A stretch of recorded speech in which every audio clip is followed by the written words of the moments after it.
Bismillahirrahmanirrahim, wassalatu wassalamu ala khairil mursalin. Cari fratelli e sorelle, vi saluto con il saluto dell'Islam, e il saluto dell'Islam è Assalamu alaikum wa rahmatullahi ta'ala wa barakatuh. Io sono Bushaib Tanji e vi parlo per conto delle associazioni culturali islamiche del Veneto. Invitiamo tutti i musulmani a impegnarsi in prima persona per contribuire al superamento di questa emergenza sanitaria. Lo possiamo fare facendo alcune cose, semplici ma fondamentali. Rispettiamo le regole sanitarie. La prima è quella di restare in casa. Chi può, dia un contributo economico alla protezione civile, alla Croce Rossa italiana o alla Caritas.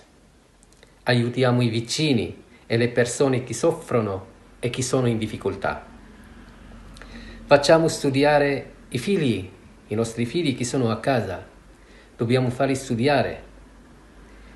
Il profeta Muhammad, pace e lodi su di lui e su tutti i profeti, ha detto: Dio non ha mai mandato una malattia senza mandare il suo rimedio.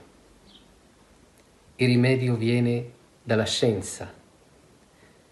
Non a caso il Sacro Corano ci invita a studiare. E sapete il primo versetto del Corano a cosa consiste. Ma il rimedio viene anche dalla volontà degli uomini, di tutti noi. Questa epidemia che ha colpito tutto il mondo ci deve far capire quanto siano importanti la pace e la solidarietà tra le persone e i popoli, e quando sia sbagliato e stupido l'odio e la guerra. Cari fratelli e sorelle, oggi non possiamo pregare nei nostri centri, ma possiamo pregare in casa. Dio lo troviamo dappertutto. Preghiamo per salvare l'Italia e l'intero mondo da questa pandemia. Pregare Dio fa bene. Restiamo in casa. Preghiamo in casa. Wassalamu alaikum wa rahmatullahi ta'ala wa barakatuh.